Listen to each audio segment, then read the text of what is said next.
नमस्कार प्रेक्षकांनो, आजच्या भागामध्ये तुमचं सर्वांचं मनपूर्वक स्वागत. तर आजच्या भागामध्ये जबरदस्त ट्विट्स बघायला मिळणार आहे, त्यामुळे व्हिडिओ शेवटपर्यंत बघा. आता आज सरकारचा वाढदिवस आहे.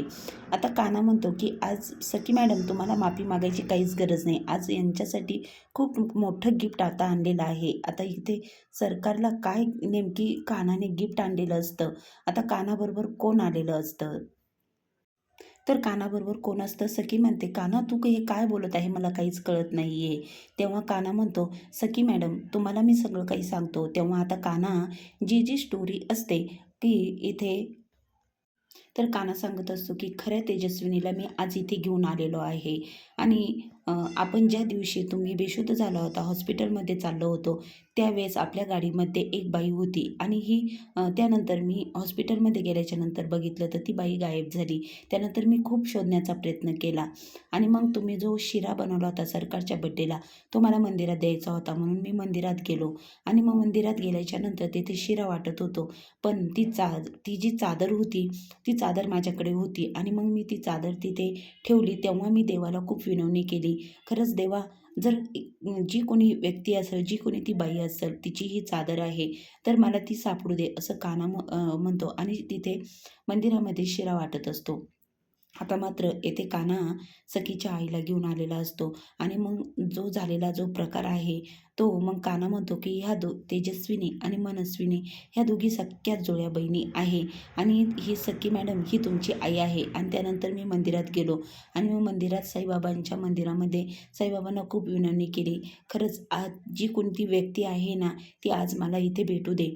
आणि मग येथे कान्हाने साईबाबांना प्रार्थना केली असते आणि सखीची आई इथे मंदिरातच असते आणि मग ती चादर तो तिथे मंदिरात साईबाबांच्या समोर ठेवतो आणि मग तिथे चादर ठेवल्याच्यानंतर मग इथे सखीची आई इथे मंदिरात जो प्रसाद वाटप असतो तिथे ते प्रसाद घेत असते आणि ती तिथून मनस्वीच्या सरकारच्या खोलीतून ताब्यातून सुटलेली असते आणि मग इथे कान्हा त्यांना प्रसाद द्यायला जातो आणि ती चादर देवाच्या कृपेने त्यांच्या अंगावर पडते आणि मग कान्हा तिथे बघतो, खरंच सेम टू सेम सरकारसारखी दिसणारी व्यक्ती. आणि मग तिथून पुढे कान्हाने CCTV फुटेज चेक करत सगळं सरकारचं जे काही गुपित आहे ते त्यांनी शोधून काढलेलं असतं. आता मात्र येथे सखीला काहीच कळत नसतं. सखी म्हणते, कान्हा तू काय बोलत आहे, मला तर काहीच कळत नाही आणि हे कोण आहे आणि ह्या कोण आहे. तेव्हा मात्र सखी इथे कान्हाला प्रश्न विचारत असते आणि मग नंतर जेव्हा मग येथे सरकार विचारत असते, कान्हा हा तुझा काय नाटक चाललं आहे.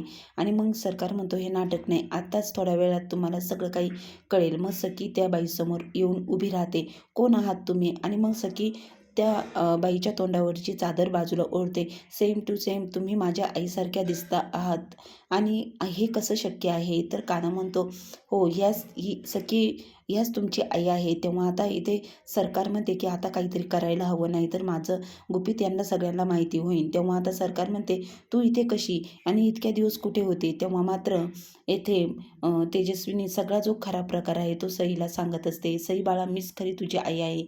आणि मग येथे कान्हा म्हणतो की सखी मॅडम ह्याच तुमच्या खऱ्या आई आहेत, तेजस्विनी कामत. आणि या बाईने हे नाटकं केलेली आहे, आत्ता इतक्या दिवस यांना लपून ठेवलेलं होतं. आणि मग सखीच्या तोंडावरून हात फिरवते, सखीला स्पर्श केलेला असतो आणि म्हणत असते की 9 महिने मी तुला पोटात वाढवलं आणि तुला जन्म दिलेला आहे बाळा, तूच माझी मुलगी आहे आणि मी तुझी खरी आई आहे, तेजस्विनी कामत म्हणून सांगत असते. सखीला तर काहीच कळत नसतं की कोणावर विश्वास ठेवावा आणि काय जे डोळ्याने बघत आहे ते खरं आहे की नाही. मात्र आता इथे सरकारचा पितळ उघडं पडलेलं असतं आणि कानाने हे सगळं काही शोधून काढलेलं असतं, पण ती खोटं बोलत असते. आणि मग जेव्हा इथे सखीची आई खरं खरं तिचं नाव सांगते आणि सगळं सांगते, ह्या बाईने मला आत्तापर्यंत लपून ठेवलं, मला त्रास दिला आणि मग सखी बाळा, मी तुझी खरी आई आहे आणि ही नाही तुझी खरी आई. आणि मग जेव्हा कान्हा म्हणतो, हो, हे सगळं खरं आहे, ह्या ज्या बोलत आहे ते सगळं खरं आहे, सखी मॅडम या तुमच्या खऱ्या आई आहेत. आणि मग जर तुम्हाला एवढंच वाटत असेल ना सरकार, तर खरं सगळं सांगा, सखीचं नाव कुणी ठेवलं. कारण की या अगोदरसुद्धा कान्हाने सरकारकडून हे सगळं काढून घेतलेलं असतं आणि मग जेव्हा कानाने हे प्रश्न विचारायला सुरुवात करतात तेव्हा सरकारला एकही उत्तर देता येत नाही. आणि मग सखीला नेमकी आता कान्हा हे सगळं प्रकार कसा घडून आणला हे सखीला काहीच कळत नाही. आता सखीला मात्र कान्हाने सखीच्या आईची इथे भेट घडवून आणलेली असते आणि खरी तेजस्विनी कामंदाता इथे सर्वांसमोर उभी असते.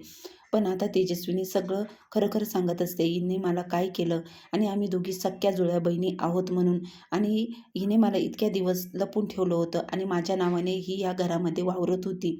आणि सखीला सांगत सगळं खरा प्रकार जो आहे तो सखीला सांगत होती.